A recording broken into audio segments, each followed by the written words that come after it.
But you still want to ask how to stop the illusion. Now, who's asking? I mean, do you think, in the ordinary sense in which you use the word I, how can I stop identifying myself with the wrong me? Well, the answer is simply you can't. When you speak, it's silent. When you're silent, it speaks. Now, in not being able to get it, you get it. Because this whole feeling, what Krishnamurti is trying to explain to people, for example, when he says, why do you ask for a method? There is no method. All methods are simply gimmicks for strengthening your ego. So how do we not do that? He says, you're still asking for a method. There is no method. If you really understand what your I is, you will see there is no method.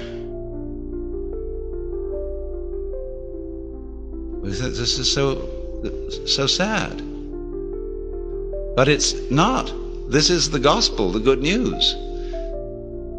Because if you cannot achieve it, if you cannot transform yourself, that means that the main obstacle to mystical vision has collapsed. That was you. You can't control your thoughts. You can't control your feelings, because there is no controller. You are your thoughts and your feelings. And they're running along, running along, running along. Just sit and watch them. There they go. You're still breathing, aren't you? Still growing your hair? Still seeing and hearing? Are you doing that? Do you see, do you organize the operations of your eyes? Know exactly how to work those rods and cones in the retina? Do you do that?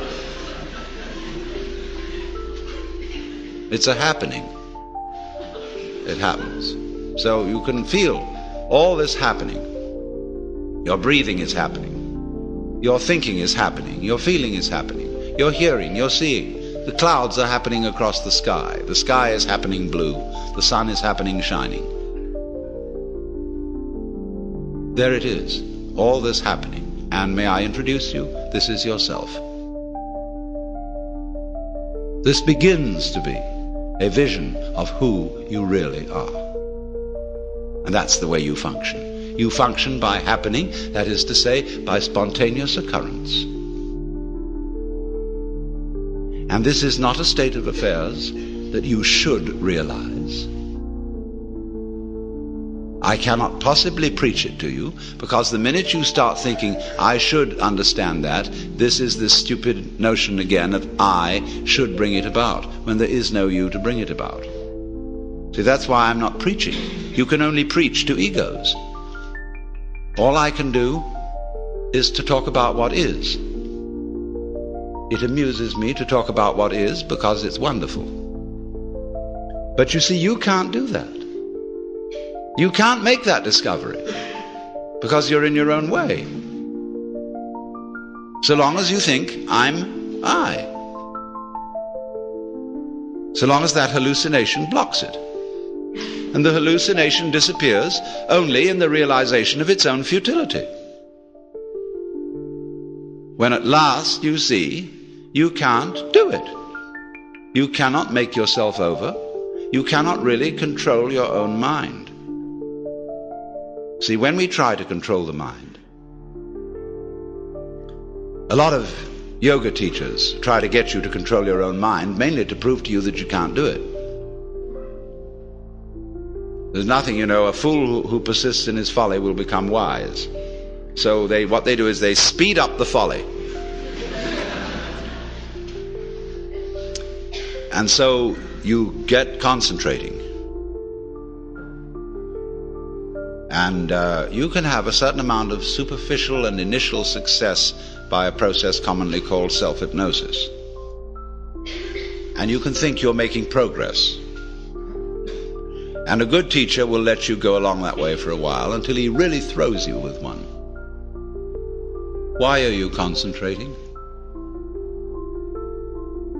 See, Buddhism works this way. Buddha said, If you suffer because you desire, and your desires are either unattainable or always being disappointed or something. So cut out desire. So those disciples went away and they stamped on desire, jumped on desire, cut the throat of desire, and threw out desire. But then they came back and Buddha said, but you are still desiring not to desire. They wondered how to get rid of that. So when you see that that's nonsense, there naturally comes over you a quietness. In seeing that you cannot control your mind, you realize there is no controller. What you took to be the thinker of thoughts is just one of the thoughts. What you took to be the feeler of the feelings, which was that chronic muscular strain, is just one of the feelings. What you took to be the experiencer of experience is just part of the experience. So there isn't any thinker of thoughts, feeler of feelings. We get into that bind because we have a grammatical rule that verbs have to have subjects. And I have to say you are feeling it, as if you were somehow different from the feeling. When I say I am feeling, what I mean is there is feeling here. When I say you are feeling, I mean there is feeling there. I have to say even there is feeling. What a cumbersome language we have. Chinese is easier. You don't have to put all that in. You can say things twice as fast in Chinese as you can in any other language. Well, anyway, when you come to see that you can do nothing, that the play of thought, of feeling, etc., just goes on by itself as a happening, then you are in a state which we will call meditation. And slowly, without being pushed, your thoughts will come to silence. That is to say, all the verbal, symbolic chatter going on in the skull. Don't try and get rid of it, because that will again produce the illusion that there's a controller. Just, it goes on, it goes on, it goes on, and finally it gets tired of itself and bored and stops. And so then there's a silence. And this is a deeper level of meditation. And in that silence, you suddenly begin to see the world as it is. And you don't see any past, and you don't see any future. You don't see any difference between yourself and the rest of it. That's just an idea. You can't put your hand on the difference between myself and you. You know, you can't blow it, you can't bounce it, you can't pull it. It's just an idea. You can't find any material body, because material body is an idea. So is spiritual body. This is somebody's philosophical notions. See, reality isn't material. That's an idea. Reality isn't spiritual. That's an idea. Reality is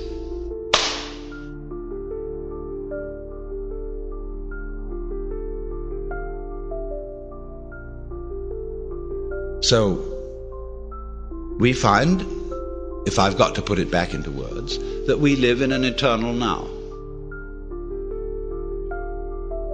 You've got all the time in the world, because you've got all the time there is, which is now. And you are this universe. This is therefore to say that the transformation of human consciousness through meditation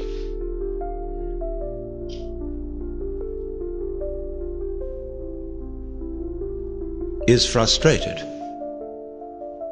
so long as we think of it in terms of something that I myself can bring about by some kind of wangle, by some sort of gimmick. Because you see, that leads to endless games of spiritual one-upmanship and of guru competitions. Of my guru is more effective than your guru. My yoga's faster than your yoga. I'm more aware of myself than you are. I'm humbler than you are. I'm sorrier for my sins than you are. I love you more than you love me. This interminable goings on about which people fight and wonder whether they're a little bit more evolved than somebody else and so on. All that can just fall away. And then we get this strange feeling that we have never had, you see, in our lives, except occasionally by accident. Some people get a glimpse that we are no longer this poor little stranger and afraid in a world it never made, but that you are this universe, and you are creating it at every moment, because you see, it starts now. It didn't begin in the past. There was no past. See, if the universe began in the past, when that happened, it was now. See? Well, it's still now. And the universe is still beginning now, and it's trailing off like the wake of a ship from now. And the wake of the ship fades out, so does the past. You can look back there to explain things, but the explanation disappears. You'll never find it there. Things are not explained by the past. They're explained by what happens now. That creates the past. And it begins here. That's the birth of responsibility. Because otherwise, you can always look over your shoulder and say, well, I'm the way I am because my mother dropped me. And she dropped me because she was neurotic because her mother dropped her. And away we go back to Adam and Eve, or to a disappearing monkey or something. We never get at it. But in this way, you're faced with it, you're doing all this.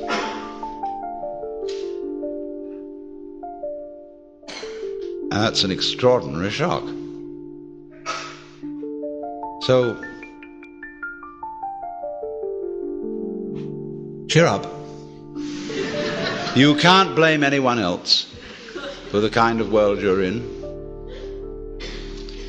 And if you know, you see, that I, in the sense of the person, the front, the ego, it really doesn't exist, then it won't go to your head too badly if you wake up and discover that you're God.